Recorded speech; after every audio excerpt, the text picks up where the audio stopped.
네, 인사드리겠습니다. 더불어민주당의 대통령 후보 이재명 인사드립니다.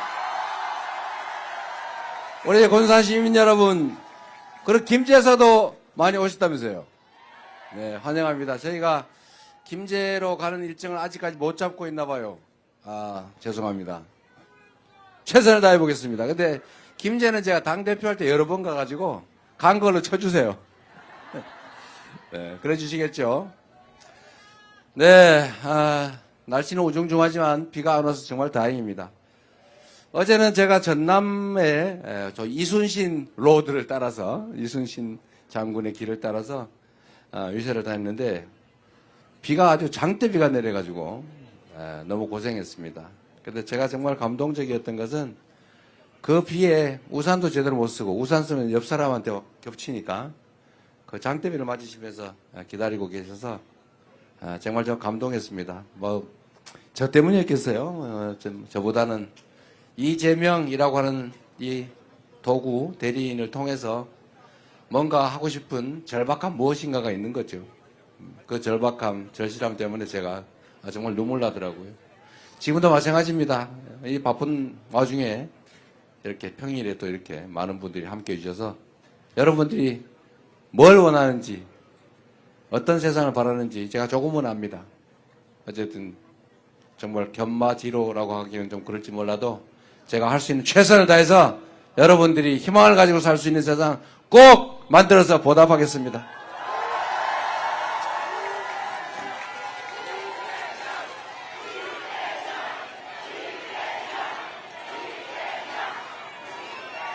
여러분, 요새 정말 먹고 살기 어렵죠?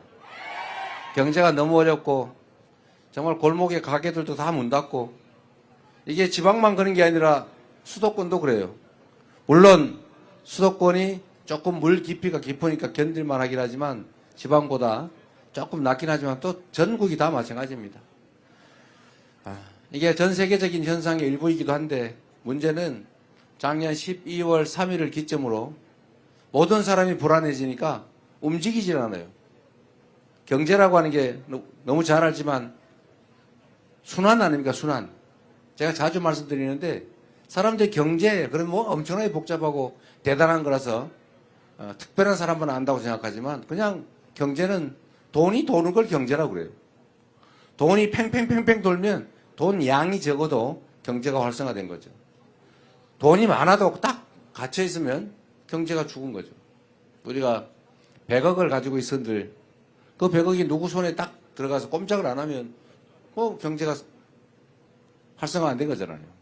근데 100만 원 밖에 안 되더라도 그게 이 집 저 집 건너 자꾸 왔다 갔다 하고 돌면 그게 경제가 살아있는 거죠. 이게 이제 경제학자들이나 또 일부에서 반론을 하긴 하던데, 이 경제라고 하는 걸 너무 어렵게 생각해서 제가 옛날에 이런 예를 하나 든 일이 있어요. 동네 경제가 아주 막 다 죽어가지고 썰렁하게 그냥 침체되어 있는데 그 동네에 어떤 관광객이 한 명이 왔어요. 그러니까 이 사람이 전화로 오기 전에 예약을 했습니다. 예약을. 내가 거기 이틀 묵을 건데 예약금으로 10만 원 보내겠습니다. 10만 원 호텔 주인이 받았어요. 그걸 받아가지고 마이크 좀 올려주세요. 네, 마이크를 최대한 올려주세요. 문제가 안 생긴 범위 내에서.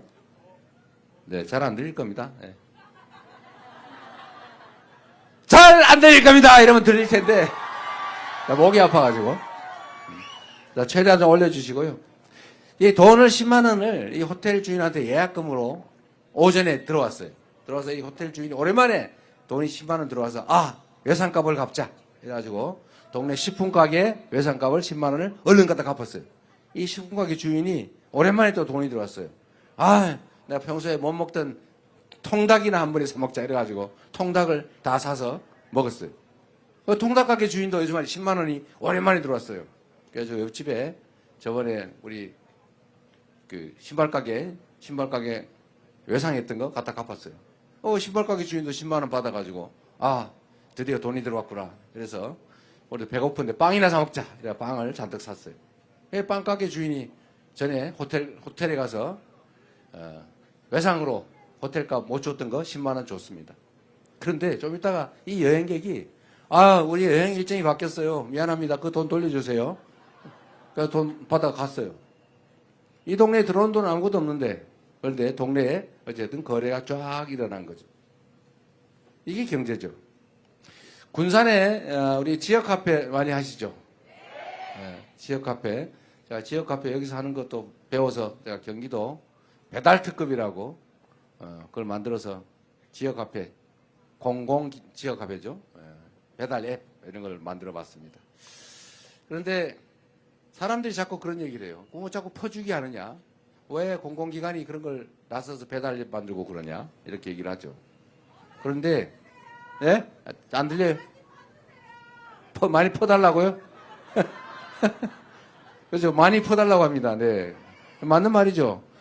그게 뭐, 다 우리가 낸 세금 아닙니까? 누가 그런 얘기를 하잖아요. 그 이명박이 4대강 한다고 그 강바닥에다가 20조 원, 40조 원 퍼붓는 건 괜찮고, 그 군산에 지역 카페 지원 300억 하는 건 추구도 안 됩니까? 네. 생각의 차이죠. 그래서 그런다고 해요.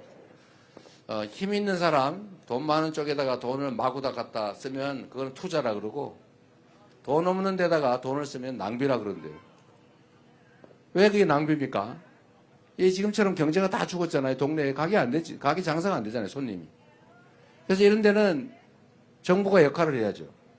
정부는 원래 기업, 생산의 주체, 가게, 소비의 주체. 물론 단순해서 그래요. 정부, 조정하는 주체죠. 정부, 가게, 기업. 이게 원래 역할이 있어요. 경기가 나빠지면 정부가 돈을 풀어야죠. 그런데 경기가 너무 활성화돼서 지나치다, 과열된다. 그럼 정부가 세금을 더 걷든지 이자를 올리든지 해가지고 약간 눌러주는 거죠. 이게 정부 역할입니다. 그런데 지금 정부는 뭘 하고 있어요? 무조건 아껴요. 무조건 아껴. 지금 배가 고파 죽겠는데 허리띠를 졸라가지고 허리 부러지게 생겼어요. 이렇게 하면 안 되죠. 그래서 지금도 추경 좀 하자. 소비 좀 진작을 좀 하자. 돈이 좀 돌게 하자. 그랬더니 절대로 안 된다고 고집을 부리고 있습니다. 어쨌든 경제라고 하는 게 그렇게 어려운 게 아니다. 돈이 돌게 해야죠. 다 굶어 죽은 다음에 나중에 그때 가서 하면 뭐 하겠어요? 지금이 정말 정부가 재정적인 노력을, 역할을 할 때다. 그렇게 생각합니다. 소비 쿠폰도 좀 지원 좀 하고, 지역 카페 있잖아요. 그 지원도 좀 하고, 그 다음에 배달 앱 이런 것도 활성화해서 좀 민간 배달 앱이 너무 많이 뜯어간다면서요. 뭐 죽겠다고 그러더라고요. 독점을 하니까 그렇잖아요. 경쟁을 시켜야죠. 그래서 군산은 배달의 기수던가? 예. 네.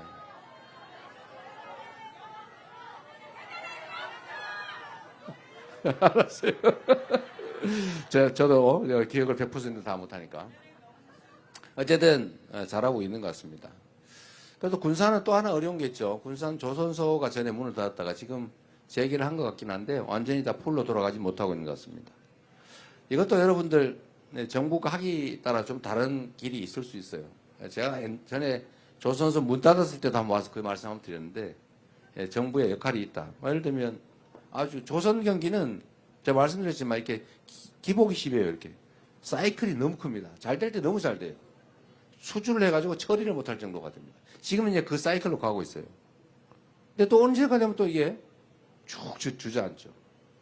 근데 이걸 정부가 좀 조정을 해줘야 됩니다. 그래서 배 수주가 너무 없을 때는 군함이나 공용선 이런 발주도 좀 많이 하고 또 경기가 과열되면 뭐 다른 방법도 지원해서 조금 조정해 줄 수도 있죠. 지금 조선 관련해서는 좀 새로운 기회가 생기는 측면이 있습니다. 여러분도 좀 군산도 기대를 해 주셔도 되는데 미국이 이제 해군을 강화하면서 해군 군함 수요가 아주 많아지고 있어요. 그래서 지금 통상 문제로 지금 한미 간에 곧 협상도 해야 되고 갈등이 생길 텐데 이것도 중요한 의제가 될 거고 우리한테 기회 요인으로 만들 수가 있을 겁니다. 너무 자세한 얘기를 하면 이게 문제가 될 수도 있어서 여기까지 이 정도 하도록 할 텐데 제가 드리고 싶은 말씀은 정부가 하기 따라 경제 상황은 많이 바꿀 수 있고 좋아질 수 있다. 유능한 정책을 하는 충직한 일꾼이 하면 잘 될 수 있다. 그 말이죠. 맞죠, 여러분?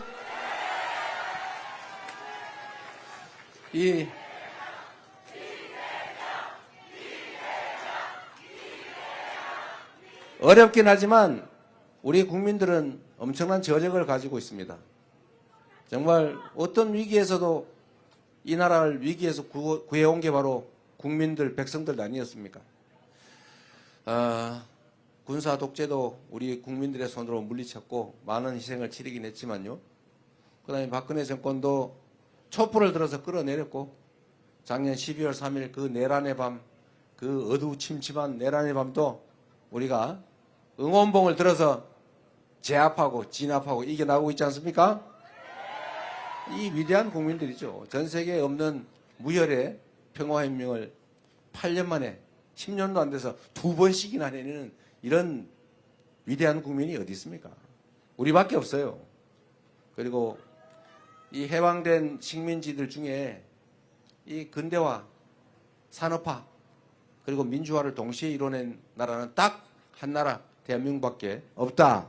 여러분이 바로 그 주체다. 맞습니까, 여러분?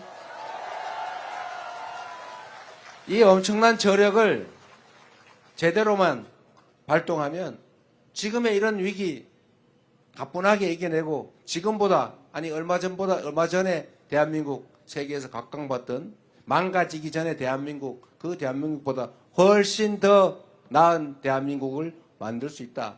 저는 그렇게 생각합니다. 동의하시죠? 문제는 바로 정치죠. 누가 하느냐냐, 누가 할 수 있습니까?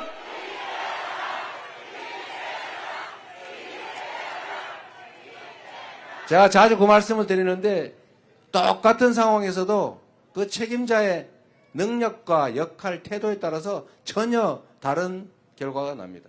여러분 사실 우리 동창회 개모임을 해도요. 그 개주가 성실하고 연락도 자주 하고 꼼꼼하게 살림하고 회비도 잘 걷고 잘 관리하고 그러면 모임 잘 돼요.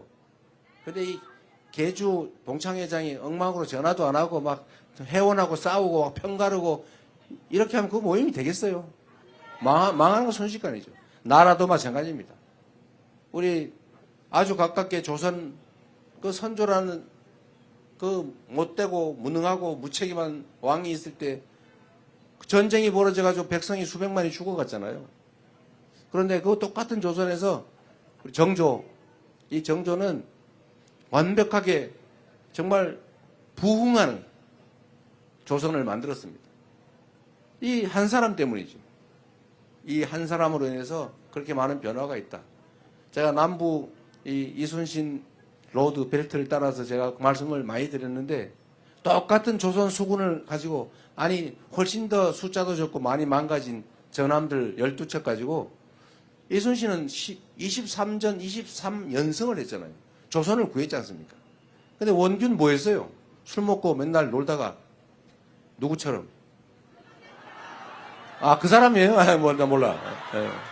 하여튼 그러다가 결국은 연패해가지고 조선을 위기에 빠뜨리잖아요. 똑같은 상황에서도 전혀 다른 결과를 만들어낼 수가 있다. 이거는 지금도 마찬가지입니다. 대한민국이 과거에 비해서 교육도 많이 받았지요. 우리 국민들 엄청 똑똑하지요. 성실하지요. 그리고 자본도 많지요. 기술도 높지요. 이 문화적 역량이 얼마나 높습니까? 특히 전북, 이 예향, 이 문화적 역량이 얼마나 높은지 전 세계에서 대한민국 가면서 와, K-팝, K-컬처 이렇게 숭상하잖아요. 폭삭 소가수다 이런 거 제주도 그거 제주도 얘기인데 그런 거 만들어가 전 세계인이 보고 울잖아요. 저도 많이 울었는데 여러분도 많이 울었죠? 이게 문화적 역량이죠. 이 뛰어난 역량을 가지고 우리가 전 세계 1등 못하라는 법이 어디 있습니까? K 이니셔티브, 코리아 이니셔티브 모든 영역에서 우리가 한번 세계 1등을 해보자. 그런 나라 만들 수 있죠? 얼마든지 만들 수 있습니다.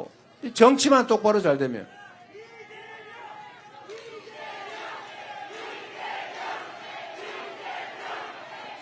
그렇게 말씀해 주시니 감사합니다. 사실 저도 자신이 있습니다.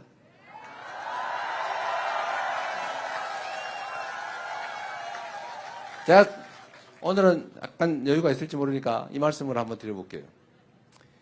이게 여기 우리 국회의원분도 많이 계세요. 뭐 아주 잘하고 계시잖아요, 다들요. 잘하고 계신데 사실 정치인, 이 선출된 공직자들, 그리고 선출된 공직자들로부터 임명된 공직자들, 이 사람들은 본질적으로 다 우리 여러분이 쓰는 일꾼들이죠. 대리인들이죠. 다 여러분이 월급 주고 있지 않습니까? 여러분이 준 권한을 대신 행사하는 거지 않습니까? 저는 사실 높은 의자에 앉아가지고 이렇게 사람들 내리다 보니까 자기가 무슨 왕된 줄 알고 정신 못 차리고 국민 무시하고 함부로 하는 그런 사람들 보면 기가 막힌데요. 가끔 그런 사람들이 착각을 하는 경우가 있어요. 높은 의자에 앉아있다 보니까 야, 내가 진짜 높은 사람인가 봐. 국민들 우습네. 뭐 이렇게 생각하는 사람들이 있어요. 나쁜 사람들. 그런데 본질적으로 모든 공직자는 국민의 대리인일 뿐이죠. 일꾼일 뿐입니다. 이 일꾼이 주어진 권한을, 맡겨진 예산을 제대로만 쓰면 완전히 다른 세상을 만들 수가 있어요. 이 공무원들이 다 그 권한을 쪼개서 나눠서 행사하지 않습니까? 이 공무원을 어떻게 지휘하냐에 따라서 전혀 다른 결과가 나와요. 100만의 대한민국 국가 공무원들을 정신을 바짝 차리고 주어진 권한과 예산을 오로지 국민만을 위해서 쓴다, 이런 생각을 해가지고 자세를 바꾸기 시작하면 1년 안에 전혀 다른 결과를 만들어낼 수가 있습니다.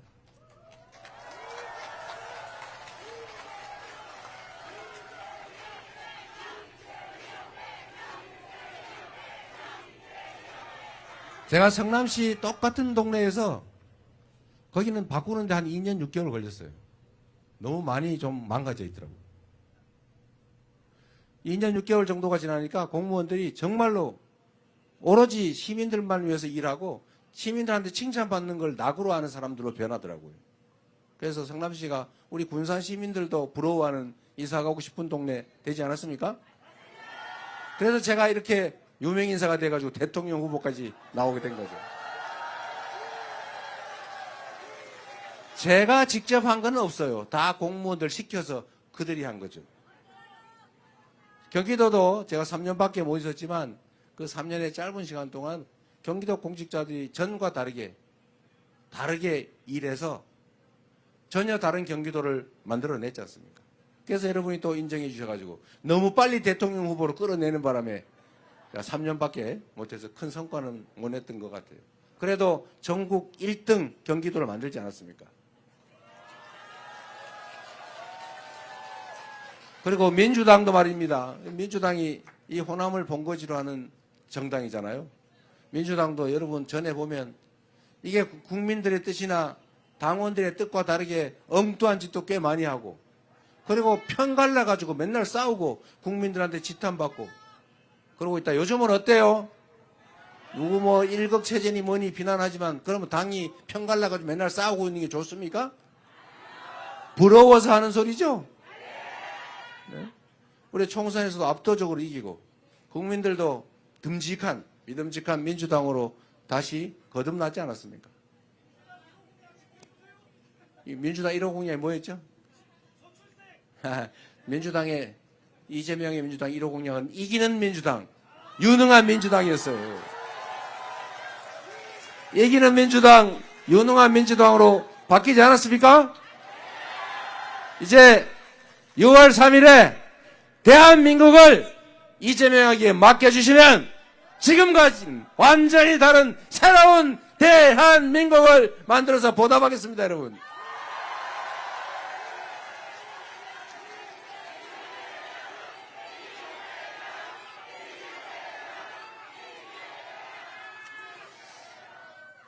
제가 이 말씀 하나 드릴게요. 사실 여기도 비슷한 게 있을지 모르겠는데, 정치는 불가능한 일을 가능하게 만드는 일이라고도 해요. 그런데 가능한 일조차도 안 하는 게 정치이기도 합니다. 제가 사실 칭찬받는 일 중에 하나가, 도지사 할 때 칭찬받는 일은 계곡의 불법 영업을 싹 없앤 거예요. 아마 이 익산 근처에도 꽤 있을 거예요. 그런데 한번 생각해 보세요. 대한민국 정부가 수립된 이래 좋은 계곡에 불법으로 평상 설치하고 다리 적당히 놓고 독점해가지고 자리세 받는 거 그거 지금까지 수십 년 동안 아무도 제한 못했죠. 뭐 가끔 벌금은 냈죠. 여러 반처럼 한 5천만 원에서 매덕 번 다음에 벌금 300만 원 내면 되는 거니까. 계속 걸리면 이름 바꾸면 되는 거니까. 그래서 그거를 매덕씩 경기도나 이런 근처는 몇십억씩 주고 권리금 주고 그걸 사서 영업을 해요. 그런데 그게 그 개인기 아니지 않습니까? 그 수없이 수백만 수십만의 사람들이 여름 한철 가가지고 계곡에 아이들 데리고 발 좀 담글라 그러면 자리세 내라 그러고 닭죽 5만 원짜리 최소한 2마리 안 사 먹으면 못 들어가게 하고 그러잖아요. 그래서 제가 이건 아니다, 이거 잘못이다 라고 해서 이거를 정리하기로 마음을 먹었는데 이걸 보고 다른 사람들이 이재명이 너무 과격하다 저거 막 때려 부신 거 아닐까? 앞으로 나한테도 때려 부시면 어떡하지? 이렇게 걱정하는 사람들이 있다고요. 그런데 여러분 그게 그렇게 해서 되지는 않습니다. 만약에 그걸 물리적으로 권력만을 이용해서 때려 부시면 그 사람들이 이때까지 가만히 있었겠어요? 당연히 석유통, 휘발유통 들고 라이터 들고 달려들죠. 당연히 그렇게 이때까지 버텨왔던 겁니다. 그래서 제가 이걸 해결하는 방법은 그리 어렵지 않다.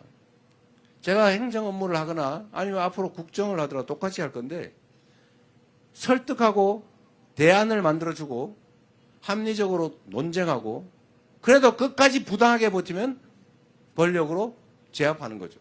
그러라고 권력 준 거 아닙니까? 그래서 제가 경기도 그중에 가장 악질적이고 가장 심한데 몇 군데를 시범 케이스로 일단 단속을 했어요. 물론 법적 절차를 다 밟아서. 안 하면 철거합니다. 개고문 보내고. 뭐 철거 안 하면 강제 철거하고 비용도 올립니다. 안 해요. 그럼 법대로 철거. 이걸 한 두세 개를 이렇게 일단 한 다음에 제가 다른 데는 이제 다니면서 말로 다 만나서 설득을 했죠. 필요한 게 뭐냐. 아니, 우리가 몇 억씩 주고 사 들어왔는데 우리 어떡하란 말입니까? 그러면 다른 길을 찾아주면 될 거 아니냐. 그래서 제가 이렇게 얘기했어요. 일단 닭죽 파는 거 좋은데 닭죽 한 마리 6만 원씩 받고 파는 거 좋은데 그거보다 더 좋은 방법을 지금부터 알려주겠다 내가. 지금 그것 때문에 안 오지 않냐. 계곡에 사람이 더러워서 피해서 안 오지 않냐. 싹 정리하자. 이걸 싹 정리한 다음에 깨끗하게 정비를 해서 많은 사람이 막 오게 한 다음에 거기다가 닭죽을 팔지 말고 커피와 차를 팔아라. 닭 5만 원 주고 해봐야 땀 삘삘 흘리고 막 1시간 동안 고아가지고 팔아봐야 3만 원밖에 안 남지 않냐. 그런데 커피 한 잔 팔면 8천에서 만 원을 받을 수 있는데 원가가 내가 알아보니까 120원이더라. 예? 그래서 이거를 깨끗하게 정비하고 저기 유럽의 어디 관광지처럼 산책로도 정비하고 주차장도 만들고 이렇게 싹 정비를 하고 그리고 봄철에는 무슨 그림 그리기 대회, 여름에는 메기 잡기 대회, 버들치 잡기 대회, 낚시 대회 이런 거 하고 가을 되면 또 그림 그리기 대회 이런 거 하고 농산물도 팔고 화장실도 만들고 산책로 만들고 이러면 많이 오지 않겠습니까? 그거 어떻게 믿었냐 그래서 아니 내가 할 테니 그거 안 믿으면 어떡할 건데? 그렇게 할 건데 만약에 안 하면 봤죠? 저기 철거하는 거 강제 철거하고 비용도 물리고 당연히 형사처벌하고 지원도 안 해줍니다. 반대쪽으로 협조하고 철거 빨리 하고 우리가 돈 다 들여서 다 철거하고 원상복구 우리 다 하고 돈도 지원해주고 빌려도 주고 주차장도 만들어주고 화장실도 만들어주고 길에 저기 산책로 다 만들어주고 그리고 또 계곡 단위로 한 명씩 채용해가지고 계곡 관리관 만들어서 다 처리해주고 동네 사람들 고용해서 청소하는 거 다 고용해서 청소해주고 이렇게 할 테니까 둘 중에 어떤 걸 고르겠습니까? 그래서 그분들이 다 믿고 자기들이 다 알아서 싹 철거했어요. 거기가 불법 시설물이 1,700개인가 800개인가 뭐 이래 있었다는데 제가 강제 철거한 건 5군데가 6군데밖에 안 돼요. 1%도 안 됩니다.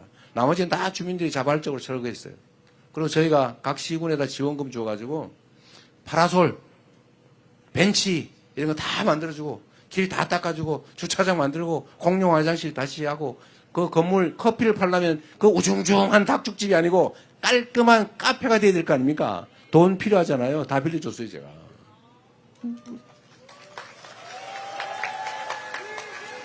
그래서 대한민국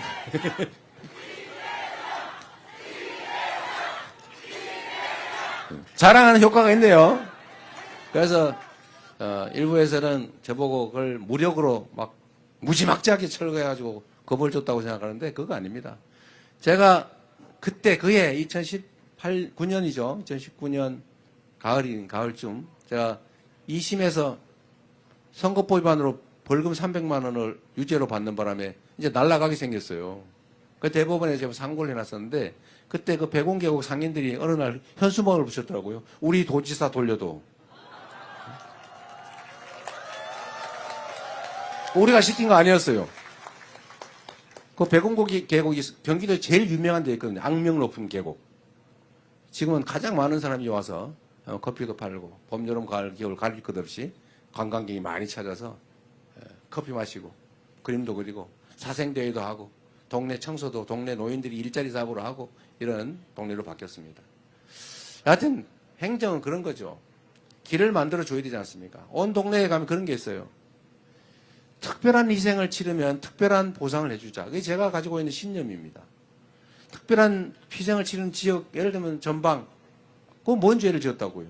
상수원 보호구역, 뭐 죄 지었습니까? 아니, 규제가 많잖아요. 그럼 보상해줘야죠.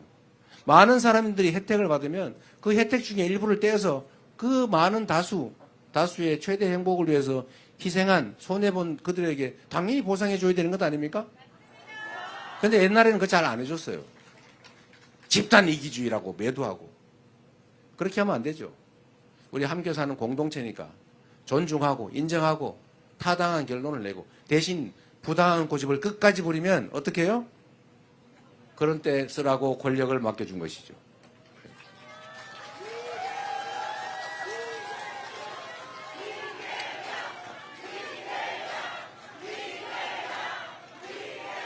사실 나라는 일도 마찬가지입니다. 온갖 영역에서 이해관계가 충돌해서 싸우죠. 저는 이 싸우고 있는 이해관계 당사자들에게 저는 기회를 줘야 된다고 생각해요. 대화해야 됩니다. 소통해야죠. 얘기 들어야죠. 타당한 건 수용해야죠. 그리고 서로 조금씩 양보하고 대화하다 보면 거의 좁혀져요. 이만큼. 근데 끝까지 좁혀지지는 않는 경우가 많아요. 마지막 남은 요건 어떻게 하느냐? 그건 합리적인 결론을 내라고 강제력을 부여했지 않습니까? 바로 그게 권력이죠. 그러면 합당한 결론을 내면 따르는 거죠. 억울하지 않게. 일반인의 평균적 기준에서. 근데 쓸데없이 고집을 부리는 극소수가 있습니다. 뭐 어떻게 할 수 없잖아요, 이거는. 거기에 끌려다니서는 안 되겠죠? 모두를 위해서. 그러나 부당하게 소수라는 이유로, 약자라는 이유로, 힘없는 지역이라는 이유로 불이익 주면 안 된다. 그런 사회를 만들어야죠. 우리가 바라는 세상, 공정하고 합리적이고 말로 대화로 풀어가는 그런 세상. 우리 한번 만들어 보자고요. 네.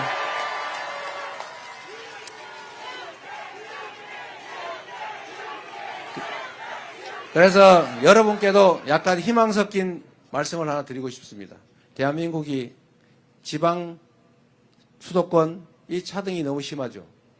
옛날에는 어쩔 수 없었어요. 우리 자본도 기술도 자원이 부족했기 때문에 다 한 군데로 몰빵을 했어야 돼요. 안 그러면 다 흩어져 놓으면 아무 소용이 아무것도 못하니까. 기업도 그래서 재벌 대기업이라는 것도 생겨나고 말았죠. 당시에는 불가피했습니다. 불균형 성장 전략, 자원이 부족하니까 할 수 없죠. 그러나 이제는 그게 한계에 도달했습니다. 이제는 너무 수도권으로 몰리고 이제 너무 특정 기업으로 많이 몰리면 이게 부작용이 생겨요. 이 부작용이 이제는 성장, 지속적 성장을 가로막는 성장의 장애 요소가 됐습니다. 이제는 균형 발전해야죠. 지방에는 사람이 없어서 소멸할 지경이고 서울은 사람이 넘쳐서 터져나갈 지경이고 이렇게 되면 나라가 큰일 난다. 이제는 지방에 분산을 좀 해야 될 때가 왔습니다. 근데 이게 그냥 억지로는 안 돼요. 억지로 안 되고 방법이 있죠. 그 지방의 특색을 맞춰서 몇 가지 정부가 주력하면 됩니다. 그 첫 번째가 여러분한테 관계에 있는 것인데, 대한민국이 앞으로 가야 될 산업의 큰 방향은 첫째는 인공지능을 중심으로 한 첨단 기술 산업으로 신속하게 전환하는 거예요. 두 번째로는 이제는 화석연료 의존 시대가 지났어요. 이제는 재생에너지로 생산되지 않은 제품은 사지 않는다. 탄소로 생산한 제품을 유럽이나 미국에 수출하려면 탄소 국경세라고 하는 걸 엄청나게 내야 된다. 이제는 화석연료에 의존해가지고는 경제 활동이 안 됩니다. 그럼 재생에너지로 전부 바꿔야 돼요. 근데 이 정부가 수사가 전문이라서 태양광 산업 매 수사하다가 이 산업 체계가 완전히 망가지고 있어요. 그것도 빨리 복구해야 되고, 특히 재생에너지는 어디에 많아요? 지방에 많아요. 서남해안, 새만금, 이 지방에 이 무한하게 많이 있는 이 바람, 이거 바람도 에너지거든요. 태양 에너지. 이 에너지가 사실 지방에 많습니다. 지방에서 곳곳에서 농사 대신에 이제는 태양광 농사를 지으면 되죠. 바람 농사를 지으면 됩니다. 그게 가능하도록 정부가 도로를 깔듯이 인프라로 다 송배전망을 촘촘하게 깔아주면 내가 집에 지붕 위에다가도 태양광, 그 위에다가 바람개비 달아서, 또는 마을 주민들이 공동으로 마을 해관에 또는 논뚝길에 농로 위에다가 개천 위에다가 전부 태양광 패널 깔아서 생산하면 되죠.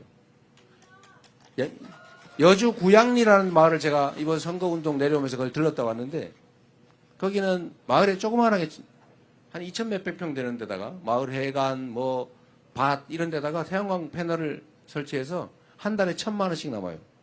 그 1,000만 원으로 마을 주민들이 점심은 그냥 다 무료로 먹어요. 동네 버스 다 무료로 운행해요. 사람 한 명 고용해서 동네 살림하는 동네 상머슴을 고용해놨더라고요. 근데 이런 거를 온 동네 마을마다 다 하면 되잖아요. 못할 이유가 없죠. 예.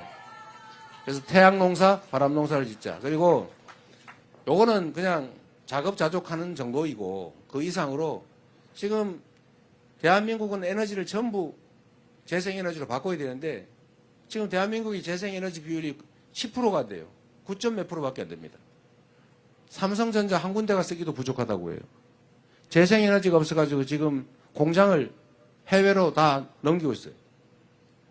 이러면 안 되겠죠. 그래서 빨리 재생에너지를 국내에서 생산을 시작해야 됩니다.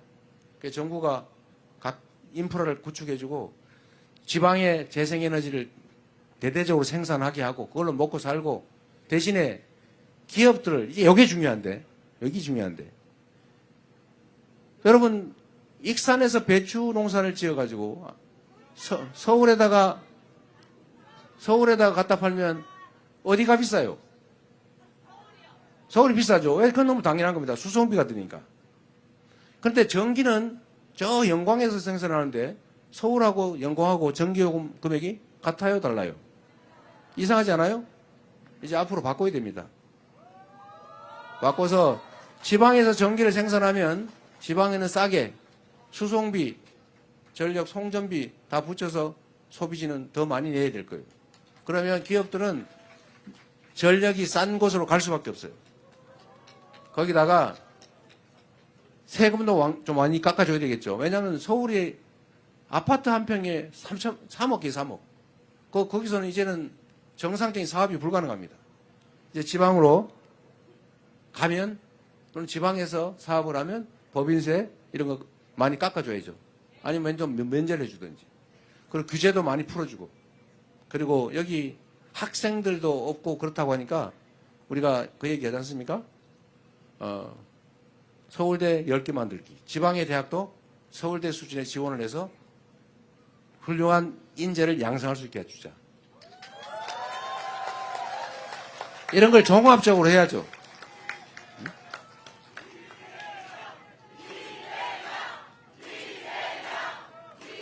그래서 우리가 지방 균형 발전 한다고 말은 하는데 실제로는 잘 안 되잖아요. 그러니까 진짜 해야 됩니다. 나라가 살려면, 길게 지속적으로 성장하려면 균형 발전을 해야 되고, 이제 그 길이 생긴 거예요. 다행이에요. 오히려 지금 이 위기가 기회일 수 있는 거죠. 지난 3년 동안 이렇게 막 밀어놨기 때문에 새로 시작할 수 있게 된 거예요. 완전히 새로. 기회로 만들어서 새로운 나라, 함께 사는 나라 꼭 만들어 봅시다, 여러분.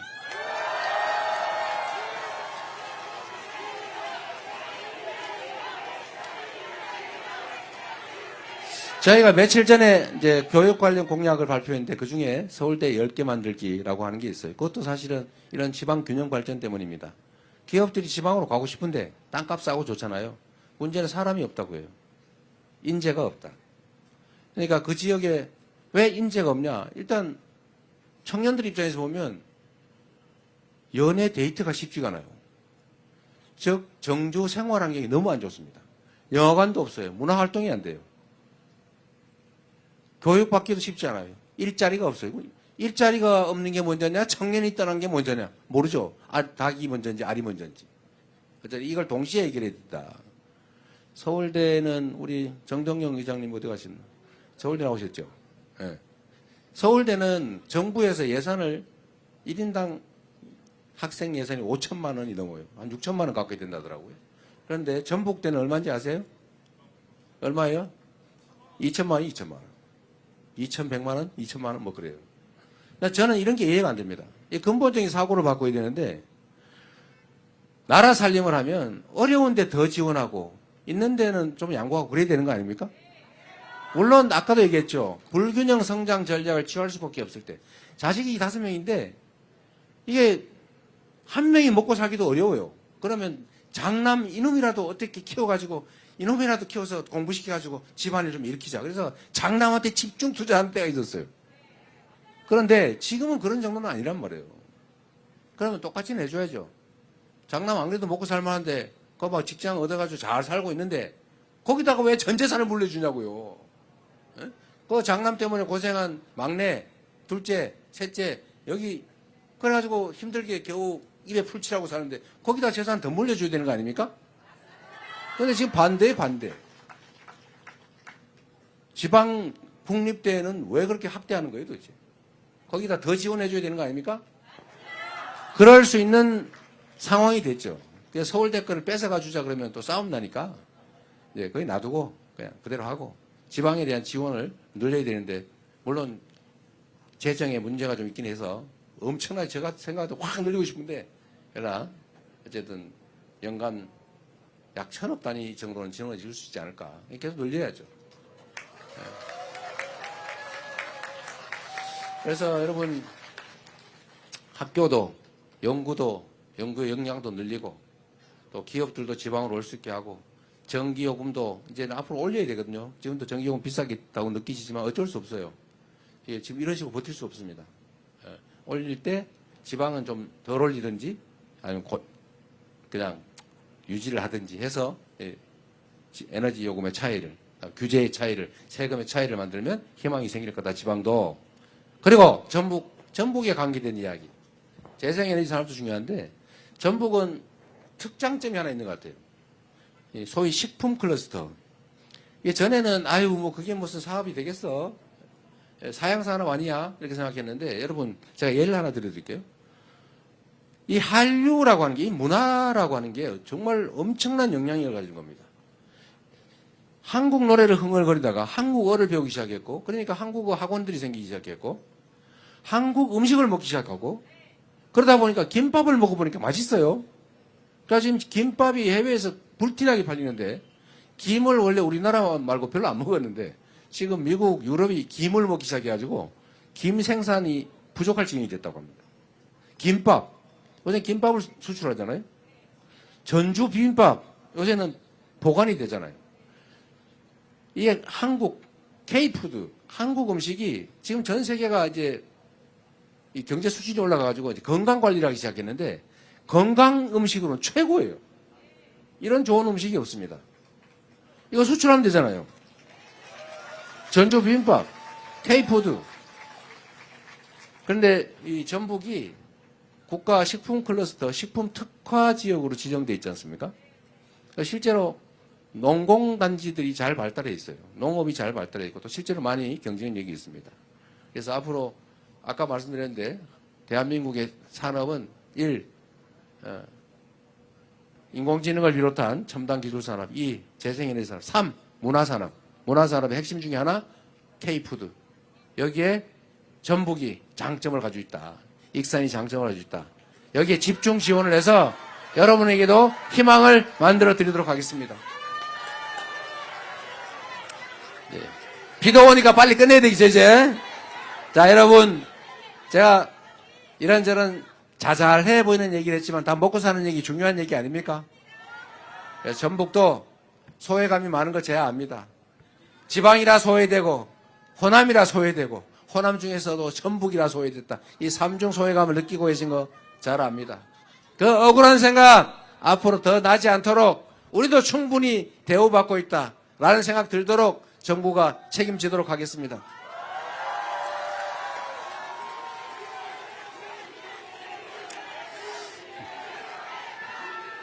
자, 여러분, 이제 제가 드릴 말씀은 다 드린 것 같아요. 이제 새만금에 대한 지원도, 저는 새만금 얘기 안 하고 싶은데 안 하면 안 된다고 그래서 잠깐 말씀드릴게요. 이 새만금 얘기한 지 30년 넘어가지 않아요? 뭐 하루 이틀도 아니고, 그래서 저는 이걸 공약이라고 하는 거는 좀 무의미하다. 미안하더라고요. 뭐 사람 놀리는 것도 아니고. 그러나 이 점은 제가 분명히 말씀드립니다. 저는 정치를 하면서 뭐 새로 뭐 하겠다 이런 공약 많이 안 했어요. 특히 엄청난 SOC 투자 뭐 하겠다 이런 공약 잘 안 했습니다. 왜냐하면 잘 안 돼요.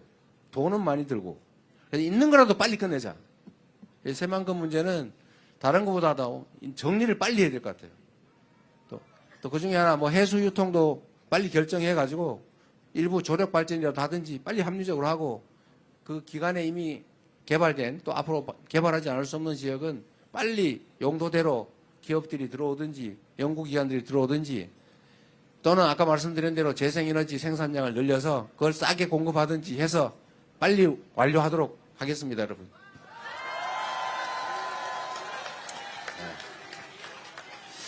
네, 이제 비가 오니까 우리 실제로 도움되는 얘기는 더 안 드려도 될 것 같고요. 여러분, 희망을 가집시다. 우리 위대한 우리 국민들이 이제 6월 3일부터는 국민이 존중받는 나라, 여러분이 이 나라 주인으로 인정받는, 그래서 국가의 모든 역량이 오로지 국민만을 위해서 사용되는 진짜 민주공화국, 진짜 대한민국 만들어야 되겠죠? 여러분이 기회를 주시면 유용한 도구로서 충직한 일꾼으로 최선을 다하겠습니다. 고맙습니다.